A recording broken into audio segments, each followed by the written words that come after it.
আসসালামু আলাইকুম এভরিওয়ান, চলে আসলাম নতুন একটা ভিডিও নিয়ে। তো আজকে আমি একেবারে অবাক করা একটা রেসিপি শেয়ার করব আপনাদের সঙ্গে। তো সম্পূর্ণ ভিডিওটি দেখলে বুঝতে পারবেন। এখানে অনেকগুলো অজানা কিছু টিপস আছে, যেগুলো আমরা কিন্তু প্রতিনিয়ত সম্মুখীন হয়ে থাকি, কিন্তু আসলে সেটার ব্যবহার কিন্তু জানি না। তো সম্পূর্ণ ভিডিও দেখলে বুঝতে পারবেন। তো যেগুলা আমি হঠাৎ করে দুধ গরম করতে আসছি, দেখি দুধটা কেটে গেল। তো এখন কি করব ভেবে পাই না। এখন আমি হঠাৎ মাথায় আসলো একটা রেসিপি তৈরি করে ফেলি আর আপনাদের সঙ্গে শেয়ার করে দিই। তো এখানে দুধের মধ্যে আমি 1 চামচ কালো জিরা আর দিয়ে দিয়েছি স্বাদ অনুযায়ী লবণ। তো এটা দিয়ে একটু মিক্সড করে নিলাম আর এর মধ্যে দিয়ে দেব 1 কাপ পরিমাণ আটা, বা তার চেয়ে বেশি লাগতে পারে, দুধের পরিমাণটা বুঝে। তো এখন আমি সুন্দর একটা ডো তৈরি করে নেব। একেবারে এই দুটো তিনটে উপকরণ দিয়ে এত মজার একটা রেসিপি হবে আমি বিশ্বাসই করতে পারিনি। এই যে দেখুন, কত সুন্দর একটা স্মুথ একটা ডো তৈরি করে নিচ্ছি আমি। আর এখন এটা চুলা থেকে আমি নামিয়ে নেব, আর নিয়ে ভালো করে আমি আটাটা হাত দিয়ে সুন্দর করে মেখে নেব। তো এই অল্প উপকরণে এমন একটা রেসিপি হবে, মানে না তৈরি করলে বুঝতে পারবেন না। তো যাই হোক, আমি এখন চলে আসছি, ডোটা প্লেটে ঢেলে নিচ্ছি। আর এখন দেখুন কত সুন্দর, মানে একেবারে শক্ত হয়নি আবার নরমও হয়নি, সুন্দর একটা মানে হয়েছে, মানে মিডিয়াম আটাটা হয়েছে।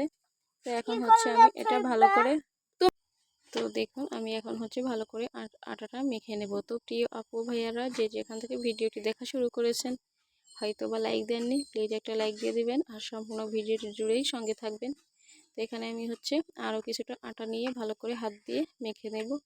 তো আমাদের কিন্তু দুধ গরম করতে গেলে অনেক সময় কিন্তু এরকম পরিস্থিতির মুখোমুখি হতে হয় যে দুধটা নষ্ট হয়ে গেছে বা কেটে গেছে।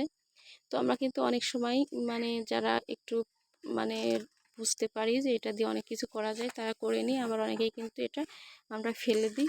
তো এই কাজটা কিন্তু না করে এরকম সহজ সহজ মজাদার রেসিপি কিন্তু তৈরি করে নেওয়া যায়।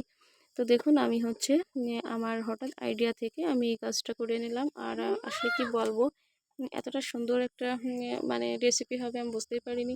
তো এখন দেখুন আমি কত সুন্দর একটা ডো তৈরি করে নিয়েছি, না হাতে মেখে যাচ্ছে না প্লেটে মেখে যাচ্ছে, মানে অনেক সুন্দর হয়েছিল মাশাআল্লাহ, দেখেই বুঝতে পারতেছেন। এখন আমি ডো থেকে কিছুটা নিয়ে এখন গোল করে ভালো করে একটা রেসিপি তৈরি করে নেব। একটা রুটির মতো বেলে নেব একটু মোটা করে।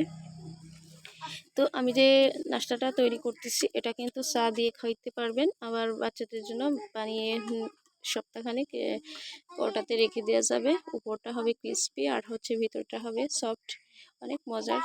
তো এখানে কিন্তু চাইলে একটু চিনি ইউজ করা যায়। তো আমি ইচ্ছা করে চিনিটা দিলাম না, কারণ চিনিটা দিলে মানে মিষ্টি মিষ্টি একটা ভাব আসবে। আর আমার নুনটা ওই যে বিস্কুটের মতো মনে হয়েছিল, এই জন্য আমি এটা তৈরি করে নিয়েছি। তো দেখুন এখন এরকম একটা কৌটার মুখা নিয়ে নিয়েছি। আর এটা চাইলে কিন্তু এর থেকে বড় বা ছোট সাইজ করে নিতে পারেন। তো আমি সমস্তগুলো এখন এভাবে কেটে নেব।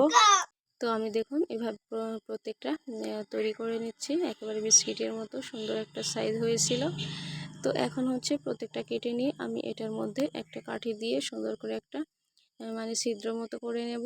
তাহলে দেখতে একেবারে মনে হবে একটা বিস্কিট। মানে চাইলে কিন্তু ওটা না করলেও সমস্যা নাই, তো আমি একটু করে নিলাম।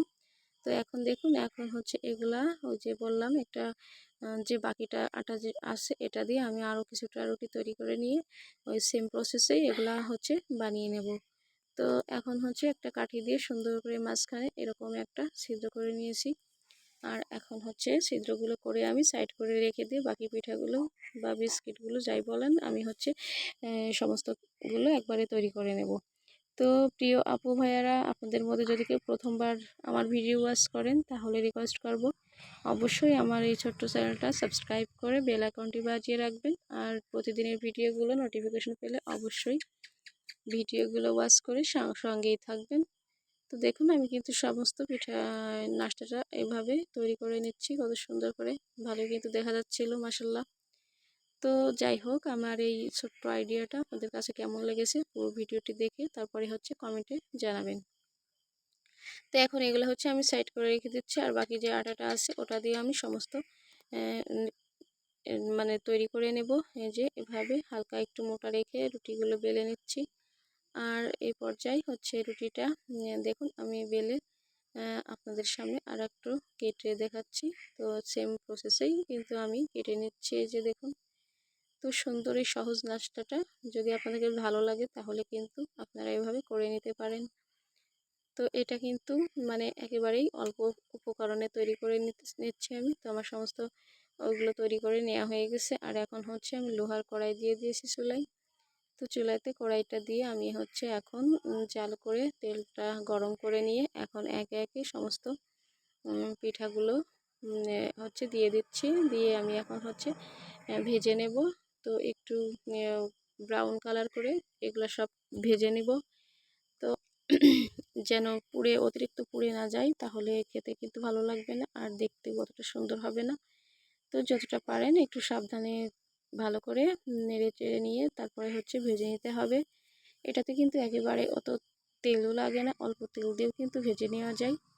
তো দেখুন আমার এই প্রসেসটা যদি ফলো করে এটা করেন তাহলে সেম আপনিও পারবেন এরকম একটা মজাদার রেসিপি তৈরি করে নিতে। বাচ্চাদের জন্য বলেন, আবার হঠাৎ মেহমান আসলেও করে খাওয়ানো যায়। আবার হচ্ছে বানিয়ে যদি আপনি চান রেখে দিয়ে নাস্তার সাথে চা নাস্তার সাথে কিন্তু খেতে পারেন চায়ের সঙ্গে।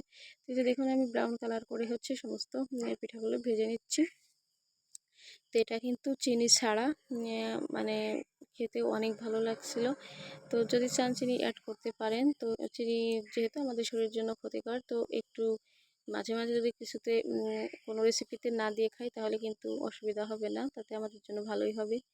তো এখানে হচ্ছে আমি আরও কিছুটা পিঠা মানে সমস্ত পিঠাগুলো একে একে ভেজে নিচ্ছি। তো দেখুন আমি কিন্তু অল্প তেল দিয়ে এগুলা ভালো করে ভেজে নিতে পেরেছিলাম। তো আমার পিঠাগুলো অনেকটাই ভাজা হয়ে গেছে। আর আমি এই পর্যায়ে রিকোয়েস্ট করব, যারা এখনও আমার ভিডিওতে লাইক দেন নাই, প্লিজ একটা লাইক দিয়ে ভিডিওটি সবার মাঝে একটু শেয়ার করে দেবেন, যাতে সবাই আমার ভিডিওটি পেয়ে একটু আমাকে এগিয়ে যেতে সাহায্য করে। তো দেখুন আমার পিঠাগুলো কিন্তু সুন্দরভাবে ভেজে নেওয়া হয়ে গেছে। আমি আগে আগে সমস্ত পিঠাগুলো ভেজে নিয়েছি। আর পিঠাগুলো অনেক সুন্দর হয়েছিল মাশাআল্লাহ। পিঠাই বলবো না বিস্কিট বলবো আমি বুঝতেছি না। তো যাই হোক, এখন হচ্ছে আমি বাকিগুলোও ভেজে নেব।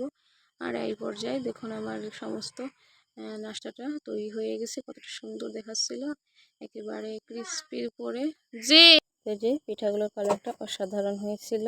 তো আজকের ভিডিও কেমন হয়েছে অবশ্যই কমেন্টে জানাবেন। আর কে কোথা থেকে ভিডিওটি দেখেছেন সেটাও জানাবেন। তো আমার এই সহজ সহজ রেসিপি দেখতে অবশ্যই সঙ্গে থাকবেন। যারা এতক্ষণ ভিডিওটি দেখলেন তাদেরকে জানাই অসংখ্য ধন্যবাদ। তো দেখুন আমার রেসিপিটি কত সুন্দর হয়েছে, উপরে কিন্তু ক্রিস্পি আর ভিতরে সফট। তো আসসালামু আলাইকুম, আল্লাহ হাফিজ।